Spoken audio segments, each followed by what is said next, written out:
राधे राधे महाराज जी। महाराज जी, मन को सदा प्रसन्न रखने के लिए क्या उपाय करना चाहिए? तब लगी कुशल न जीव कहूं, सपने हूं मन विश्राम। जब लगी भजत न राम को, शोक धाम तजी काम। जब तक हमारा मन कामनाओं का त्याग करके निरंतर भगवदाकार नहीं होगा, तब तक प्रसन्न नहीं रह सकता। ब्रह्म भूता प्रसन्नात्मा न शोचति न कांक्षति। वही प्रसन्नात्मा होता है जो हर समय भगवान में अपने मन को जोड़ता रहता। सा वै मनः कृष्ण पदारविंदयो।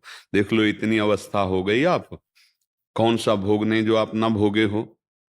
लेकिन क्या मन राजी हो गया? मन प्रसन्न हो गया? नहीं। ईमानदारी से देखो, वो आज भी वैसे ही है। वो कभी तृप्ति का अनुभव नहीं कर सकता। अनेक जन्म व्यतीत हो गए और भी सब भोग विलासिता भोग लो, कभी तृप्त नहीं होगा।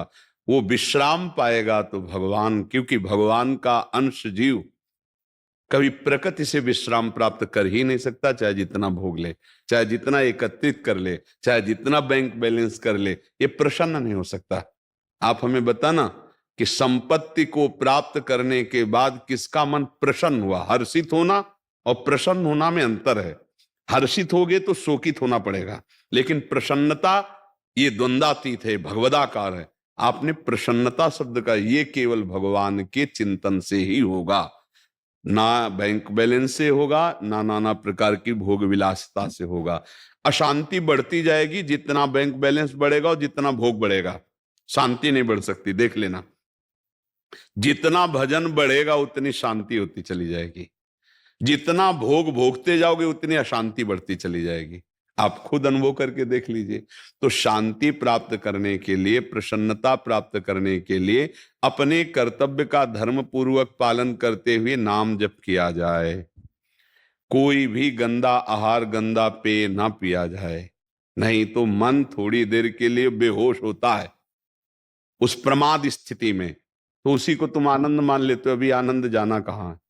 होश में चैतन्य होते हुए भी बेहोश रहना एक बड़ी अद्भुत स्थिति होती है, वो भगवान से प्राप्त होती है। आप भगवान के अंश हो, प्रकृति के अंश से आप कभी सुखी नहीं हो सकते हो। चाहे जितना प्रकृति को भोग लो, कभी मन प्रसन्न नहीं हो सकता। ऐसा लगता है कि एक चीज आज मन मांग रहा है, खा लें तो हम प्रसन्न हो जाएंगे, अगर ये हम भोग लें तो प्रसन्न हो जाएंगे। लेकिन जिसको तुम को सोच रहे हो कि भोग लें, उसको कोई भोग रहा है, लेकिन वो भी किसी और के लिए सोच रहा है। वो भी ऐसा नहीं कह सकता कि अब कछु नाथ न चाहिए मोरे, मैं प्रसन्न हूं, अब मुझे कुछ नहीं, ये नहीं कोई बोल सकता। ये वही बोल सकता है जिसका चित्त भगवान से जुड़ा हुआ है। तो हमारी प्रार्थना है, नाम जप कीजिए, अपने कर्तव्य का पालन कीजिए। बार बार मन संसार में जो जा रहा है, वहां से हटा के प्रभु के चरणों में, प्रभु के नाम में लगाइए, तो ही मन प्रसन्न हो सकता है। हमें तो आज तक और कोई उपाय नहीं लगा, न शास्त्रों में, न महापुरुषों के वचनों में। ऐसा कोई उपाय नहीं है जिससे अन्य उपायों द्वारा मन को प्रसन्न किया जा सके।